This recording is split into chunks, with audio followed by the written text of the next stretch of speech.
महाराज जी, जैसे आप आश्रम में रहे तो आश्रम की जो दैनिक क्रियाएं होती थी, क्योंकि आश्रम के बारे में हमने या गुरुकुलों के बारे में सुना है कि जीवन बहुत कठिन होता है।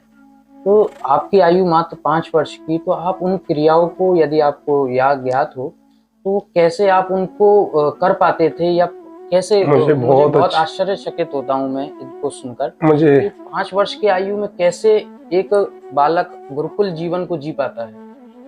मुझे बहुत अच्छे से याद है। अब तो संसार में चाहे आश्रम में देख लीजिएगा या घरों में देख लीजिएगा, संसाधन बहुत प्राप्त हो चुके हैं। जी जी। मुझे बहुत अच्छे से याद है कि हमारे आश्रम में ना तो कोई ट्यूबवेल था। जी वो नल चलते थे ना, अपने जी। हैंडपंप। जी जी। हैंडपंप से मैं रात्रि में 3:30 बजे उठ जाता था। जी और 3:30 बजे उठ करके गौशाला में गाय माताओं के लिए नल चला चला करके पानी की होदी भरता था, क्योंकि 6 बजे जब गाय माता आश्रम से निकलती थी तो उनको पानी पिला के निकाला जाता था।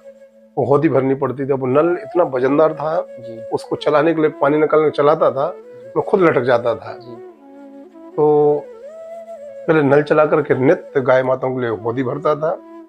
उसके बाद में मैं बहुत अल्प उम्र में आटा गूंथ करके जी लकड़ी वाले चूल्हे में रोटियां बनाना सीख गया था। ये पेट जी है ना भैया, जी।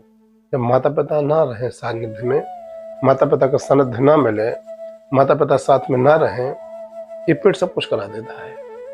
महाराज जी, जैसे आप दूसरे बालकों को आश्रम के आसपास रहते होंगे जो परिवार के साथ, उनके माता पिता उनको बड़े लाड़ प्यार से ले जाते होंगे, तो आपको उस समय वो देख करके कुछ अपने मन में क्रोध उत्पन्न या ईर्ष्या नहीं होती थी कि मेरे माता पिता ने मेरा त्याग कर दिया या कुछ?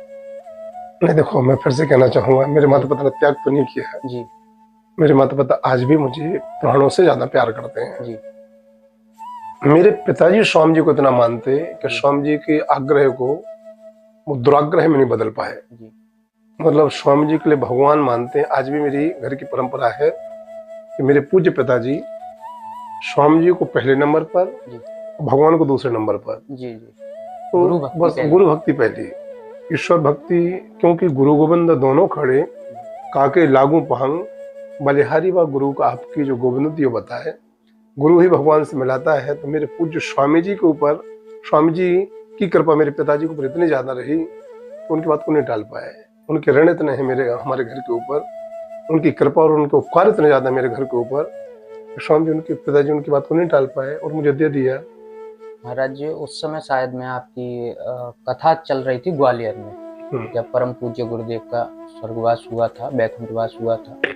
तब हमने आपकी जो स्थिति थी वह हमने YouTube के माध्यम से बहुत से लोगों ने देखी, वह हमने भी देखी। आपकी जो स्थिति थी वो उस समय वो संभालने लायक नहीं थी। तो आपका अपने गुरु के प्रति इतना अधिक प्रेम कैसे उत्पन्न हो पाया जब आप 5 वर्ष की आयु में वह आपसे काम भी कराते थे? आप बता रहे हैं 5 वर्ष की आयु में आप पानी भर रहे हैं, या उसके बाद भी अपने गुरु से इतना प्रेम करना आज के समय में ये देखने को बहुत कम मिल पाता है। लेकिन ये कैसे हो पाता है कि गुरु से इतना प्रेम हो जाए? और भैया, आज यदि शैलेंद्र जी शैलेंद्र कृष्ण है, तो गुरुदेव की कृपा है, पूज्य स्वामी जी की कृपा है।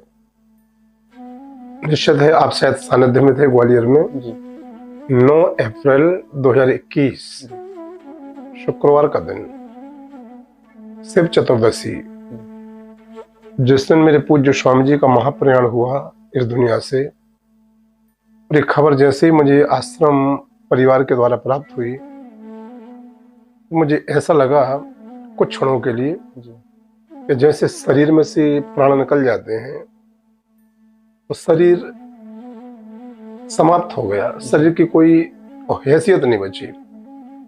तो क्षणिक देर के लिए तो मुझे लगा कि अब स्वामी जी को ना हम क्या करेंगे, क्योंकि मेरे शरीर में खून जो है ना, रक्त की एक बूंद भी स्वामी जी की कृपा है। तो जब स्वामी जी ने इस दुनिया को महाप्रयाण किया, तो मुझे लगा कि अब मेरे पास कुछ नहीं बचा। लेकिन आज मेरा सौभाग्य है, स्वामी जी की कृपा से मेरे पास सब कुछ है। जी। और आज भी पल पल पर स्वामी जी की कृपा मेरे ऊपर बरस रही है, बहुत बरस रही है।